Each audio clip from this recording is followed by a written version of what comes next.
Oh, I smell smoke. On the menu today? I hope you're really happy. Does that mean a vampire's coming? Do you like my new earrings? Oh my gosh, that is really nice. Definitely my Amiga has a bug. Welcome. No, we're having a normal bed defleed. No. No. Oh, hello, Chiplets. Welcome to Retro Recipes. Puppy Fractic back down there. Yes, well, I didn't know you were coming, but it's nice to see you here. Seeing you're here, why don't we talk about the Amiga 500? And more specifically, my Vampire 500 version 2 plus limited edition gold no, it's just version 2 plus. Wait, does that mean a vampire's coming? Let me go and fix that battery. I'll be right back. That's better. Can't write this stuff. I genuinely did have a battery die at that exact moment talking about the Vampire. But yes, the Vampire not only is an incredible creation for my Commodore Amiga 500, and also there's versions for other Amigas, but it offers you really great features. You've got the 68060 processor running at 100 megahertz. It gives you high-speed hard disk access and 120 megabytes of fast RAM and much more. But one of the best features for me is the HDMI video output for those RTG Amiga graphics modes. Now, RTG stands for retargetable graphics, and it's basically the graphics modes that you would have seen on graphics cards back in the day on the Amiga. Names like Picasso might ring a bell. Now you see, with the original Amiga, the OCS, the original chipset, and the ECS, the enhanced chipset, you could get a maximum of about 512p resolution. But the downside was, even in that, on the enhanced chipset, the Amiga 500 Plus, you'd only get 4 colors. Whereas with the Vampire, you get full 720p HD in 16.7 million colors. Now, I love running Workbench in that high resolution. You know, you get a full-sized window so you can see modern websites in full color. I also love programs like Deluxe Paint and Vista Pro, the landscape generator. They all look gorgeous in high resolution 24-bit color modes. But there's one problem. A rather big, well, huge problem. A problem that's bothered a lot of us since we bought our Vampire cards. Now, mine wasn't a donation. I bought it with my own money. And the problem is, it only displays those high-resolution RTG graphics through the HDMI output cable, whereas the normal graphics modes still go through the RGB cable at the back of the machine, meaning you have 2 output cables for video, but only 1 monitor. Let me demonstrate how frustrating that can be. Let's choose a game. Yeah, that one. And the screen just appears to freeze. Now, still 3 years on, I still think, oh, my Amiga's crashed. It hasn't. It's just switched to output the original OCS graphics through the RGB port at the back of the Amiga. Those graphics are still handled by the Denise chip, and the RGB port is connected to the Denise chip, which means every time you switch between a high-resolution RTG program and an OCS RGB program, you have to change the channel on your TV or the input and wait for the TV in some cases to resync. Now, full credit to the Vampire team. They never said that there would be a specific date for launching what was going to be called Core 3 or Gold 3, which was supposed to actually take care of that issue. And back in 2017, they even announced a little module that was going to connect to the Vampire and to the Denise and allow that pass-through to happen, so everything would come through HDMI. You understand it's a bit annoying to have my video come out of 2 ports, right? You do understand, don't you? You don't look like you understand. You understand it's a bit annoying to have my video come out of 2 ports, right? You do understand, don't you? You don't look like you understand. Do you understand? I don't think you understand. But speaking of Star Wars and vampires, someone who does understand is our friend and uber-talented actor and gamer, Sam Witwer. And what you may not know is he's a huge Amiga fan. Now, a few years ago, he reacquired an Amiga 500, and I recommended that he get the Vampire card, reassuring him that full HDMI output was just around the corner. Yeah, that didn't pan out well, huh? I can't do it. Well, since then, every now and then when we're catching up, he'll also ask me whether there's been any news about Gold 3 being released to remedy the issue. Hey, Gold 3, kind of sounds like a Starfighter call sign. Yes. Which reminds me, did you know that in the expanded Star Wars universe, my character Bravo 6, aka Gavin Sykes, actually had a skirmish with his character Darth Maul, known as the Coruscant Encounter. The evil Lord Darth Sidious dispatched Darth Maul to test the Naboo defenses, leaving Gavin Sykes and Captain Panaka to drive him off. Yeah, sorry again for firing those torpedoes at you, Sam. I think he's forgiven me for that. If not for the problem of only having HDMI for RTG modes on his Amiga. I hope you're really happy. But there is a solution to the RGB side of things. That is, right here, the RGB2HDMI device. Now, you've probably seen this on a lot of channels recently. And this allows you to output all those OCS RGB graphics modes through HDMI. This is a rather cool device. It basically piggybacks into the slot where the Denise chip goes on the Amiga. And then on here you've got a couple of logic chips. That is a gate chip, and that's, I think, the voltage regulator. Because even cooler, the way this works is you connect a Raspberry Pi Zero to it. I haven't yet done it, but we're going to do it in this very video. And that voltage regulator is necessary because the Amiga itself, through this device, powers the Raspberry Pi. The only problem with that is it's still going to be coming out of a separate HDMI output, although I may have an idea for that. Before we mention that, hiding under here are sponsors for this video, PCBWay! They make fantastic quality PCBs starting at just $5. If you wanted to create your own version of this using the open source PCB files that are available, you can order yours for just $5 from PCBWay. And speaking of Raspberry Pis, if you enter their Raspberry Pi Pico contest by sharing a project, you can win a couple of different options of Raspberry Pi itself. Because as we all know, if you've changed channels, PCB stands for Please Change Back, Where Are You? Anyway, moving on. Before I put all this together and tell you the rest of my cunning plan, Mr. B, I want to let you know about the PiStorm Amiga 500 version. You may have seen this. It's a brand new accelerator that's been announced and has been, I think, released or is in final beta for the Amiga 500. And it is also going to offer some HDMI output. Now, the PiStorm is made by a clever chap called Claude Schwarz, and it has the problem in that it too can only output HDMI for the OCS graphics modes. However, Mr. Schwarz is working on a version, a cunning version for, why am I doing that? I don't know, which will hopefully allow full HDMI if he can get that working. And he currently doesn't know when that's going to happen. So we've got our possible solution here. So then I thought, well, these exist. You've seen this lurking in the bottom of the picture. This is an automatic HDMI switcher.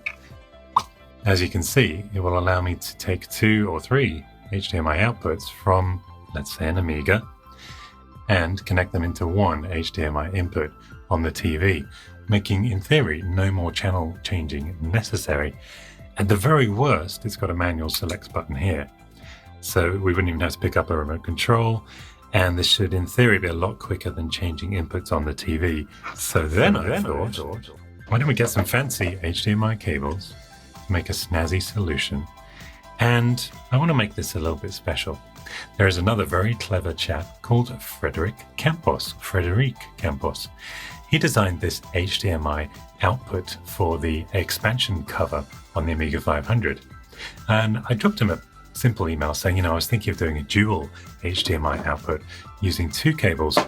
Next thing I knew, he'd sent back a double version of that 3D model that I'm going to be able to 3D print. Now, I did think about installing the whole thing inside the Amiga's case, but I had concerns about space, heat, and accessing that manual switch button if we need to. Plus, the end of the switcher has a male plug, but the port would need female, and the dual port look just kind of appeals to me personally. So before we go any further, let's step over to the computer and the 3D printer and start printing that out. Now, I want to switch the 3D filament from white to Amiga 500 beige. This is made by PrintedSolid.com, and they make also one for the Commodore 64. So with that swapped out, all we have to do is load in our 3D model. Oh, sorry, wrong model. And with the correct model loaded, we do just need to add these special rectangular supports here under this beam. Unfortunately, Cura and the other 3D modeling software programs don't create a support for such a tiny little area. So we'll pop those in. And now it's ready to print.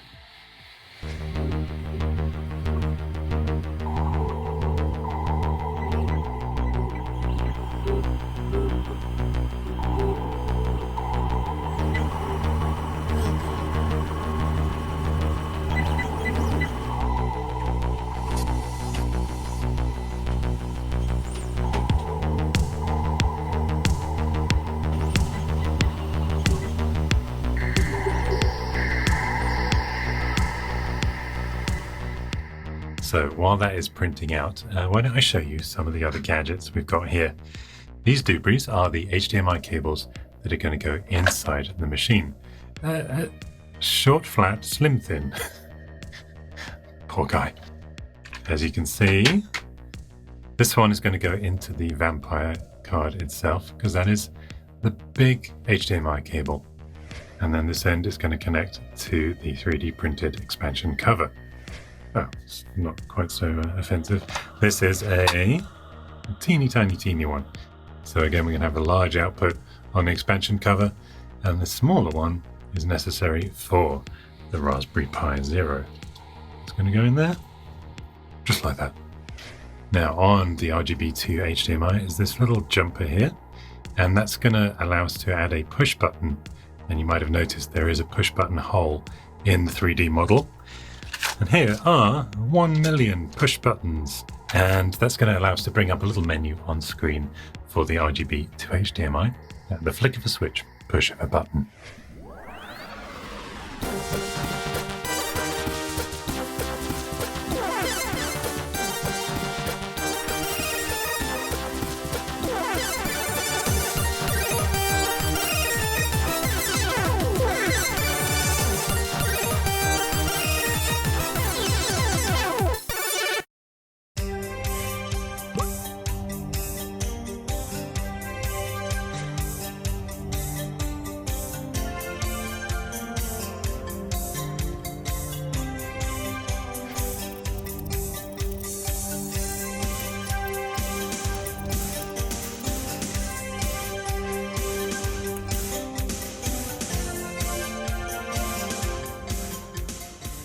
That hole, of course, was printed with the invisible filament, and this is going to allow us to snap closed this cover. Do you like my new earrings? Now Frédéric has made it so that these little doobies should just clamp this whole assembly into place, along with that micro switch. Look at that, that is a well-made 3D model. So I'm just going to slice off a little bit off the top of this where it pushes against that micro switch.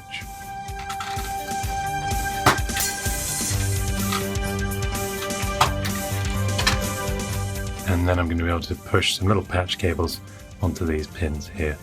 If these screws will go in without breaking the 3D printing, we are in business. That is amazing. I'm so impressed by this 3D model.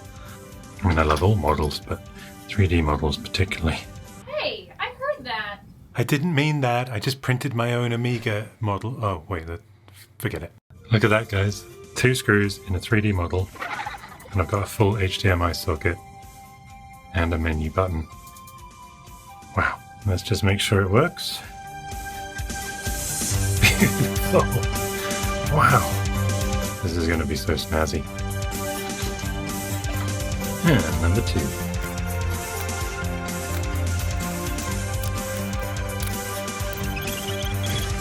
Okay, let's try it out.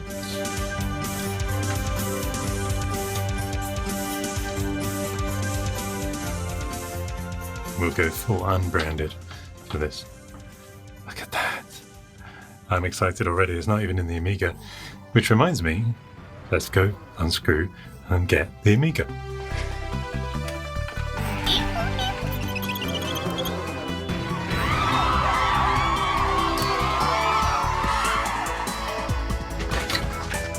There she is in all her gorgeous glory. So there is the Vampire connected to the ROM socket. That's our hard disk essentially, and that's our HDMI out. And it should be as simple as just connecting what we just built into that. Let's try. Exciting. When I say exciting, I mean fiddly. Wow, that is really nice. Perfect. I shouldn't have said perfect. It doesn't fit there. It's too short.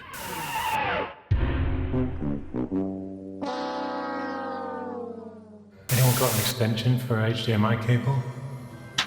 Well, first thing we're going to have to think about here is taking out Denise for a nice slap-up dinner. But first, we're going to just rip her legs out. Use my trusty chip puller. Remember, you can get links to all my recommended tools at perifractic.com/tools. Just like me. I say recommended. Denise is actually such a big chip, it doesn't fit in my trusty chip puller. So I now cancel all my recommendations and go the old-fashioned way. Very slowly and very carefully with a little flathead screwdriver. Just goes so gentle because you don't want to bend any of Denise's legs. But there she is, in all her glory. All her original chipset, OCS. RGB glory. So now it should be as simple as placing this into that slot.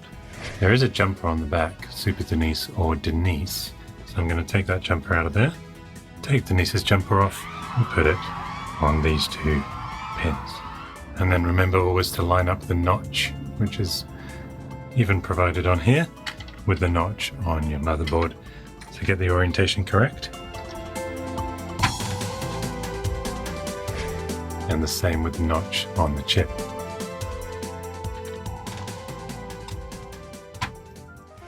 Now before I connect the Pi, I'm going to work on this little jumper here for our menu switch. Now, I thought I didn't have any patch cables in stock. I just found another 1 million of them. And because it's just a button push, it's just making a connection.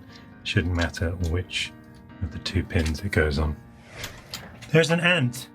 Why are you in there? Oh, I'm really sorry, sir. I was trying to play Ant Attack. Look what I found in my Amiga. Definitely my Amiga has a bug. Okay, just going to put him outside.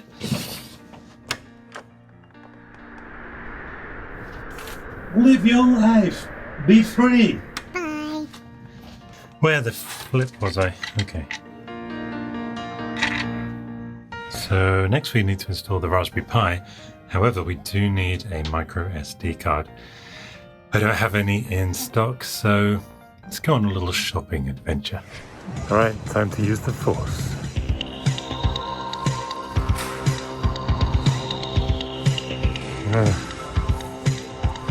That is tempting. Oh, it's not my card. Wow! That can create, dance, and shine! SD card. Half a terabyte, maybe too much. Ah, perfect. 32 gig.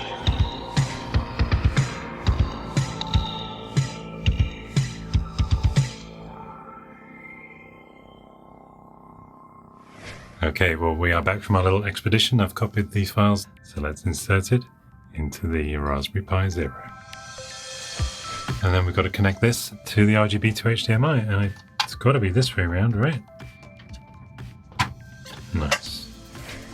And then we have our long enough HDMI cable here to go to the Pi. Excuse me, Mr. Capacitor. You're excused. Oh, that's really nice. what I've done is cable tie it to the output jumpers of the push button. Keep it out of the way there. For now, I want to see about these cables on the side and see how tidy and streamlined and hot roddy they can look. So I'd like to make it as if this is one cable coming out of here. My snazzy dual HDMI 1987 Amiga 500. Now I was thinking I could use glue gun, hot glue, hot snot, snot of the gods, sorry, or super glue. Don't want to be too permanent right now, so I'm just going to use cable ties, but we can always tidy it up at a later date. Should we make it stand out? Or should we... Yeah, we'll go subtle. Pardon me.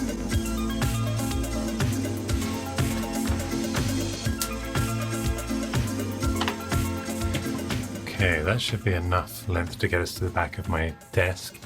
And then this just connects to two of these. Now let's make them line up so 2 on here matches 2 on here. And then this is going to be hidden away at the back of the desk. Which means, ladies and gentlemen, this represents a single HDMI output for all Commodore Amiga 500 graphics modes, RTG and RGB. Or is it RGT and R2D2? Anyway, let's go try it out. And you can see how I've set things up here. Very temporarily, I've got this extension cable on the HDMI. I am going to swap that for a longer one, and I'll put the correct one in the description. Got our snazzy HDMI outputs here, coming into our switch box, which I've affixed to my shelf here. So if I do need to hit that button, I can, just like I can hit that button and keyboard.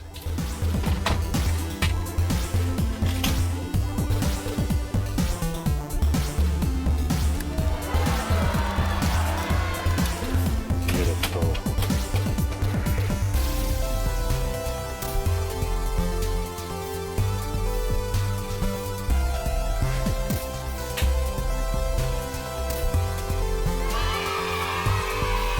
Now the moment of truth, we try loading a game, see if it auto switches to the correct HDMI port.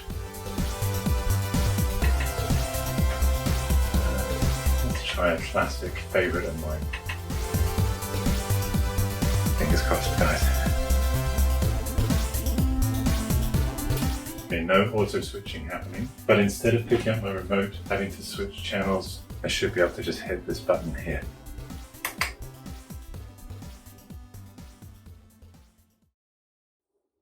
See if our menu works. Nope.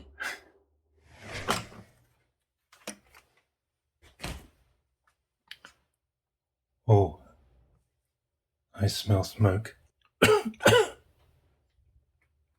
Hey, could you start the house fan? Here comes your biggest fan. Well, as eagle-eyed viewers may have noticed, I actually had this Raspberry Pi the wrong way round. Should have been this way. Now, in my defense, I was sure I'd seen some photos of it installed exactly the way that I installed it, and it just didn't seem to make sense to me that it would be hanging off one side. But that is how it is, and I know I should have RTFM. Before I put it back the right way, and we all cross our fingers, I am just going to put a heatsink on the processor there, just because I happen to have one here. Here we go again. We know it boots up on input 2.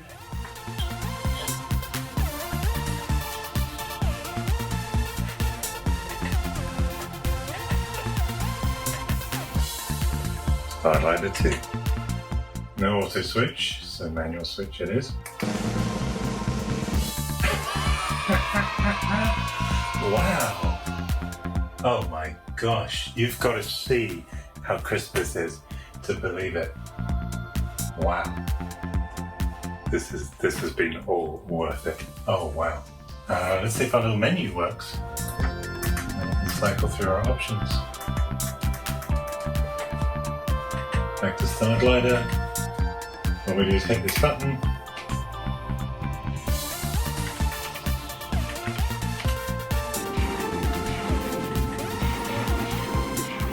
Now, it would have been nice to get that auto switching working, right? Instead of the huge inconvenience of having to lean slightly forward and press that tiny button. So I tried a total of 4 different HDMI auto switches, in case the way each one of those worked was the issue, and so you don't have to. And yeah, nothing, no, it didn't change a thing. Now, I also chatted to both Copper Dragon himself, creator of the RGB2HDMI, and people on the Vampire team. And whilst it sounds simple to completely power down each device's HDMI port, so the switcher can recognize that and auto switch to the other one, it just isn't as simple as that because, well, it's the Amiga itself that has to initiate the power down, apparently. That said, the Vampire does have this mode where you change this tool type of the Vampire monitor file in Workbench from no to yes. And there's another setting in there that you can change as well. But I tried for hours different combinations, and the best I could ever get was just a black screen, but not a blank screen. You know, it was still outputting power, even though it was black. But I guess the nice thing is a black screen reminds you to just press the button, instead of thinking the machine is frozen like I used to. So overall, this mod is definitely a big improvement on life before I had 2 ports. You know what I mean. There it is, ladies and jelly beans, a full HDMI output Commodore Amiga 500 HDMI, oh my. Thanks for watching, as always. I'll be back very soon with another delicious retro recipe. Until then, support below and cheerio.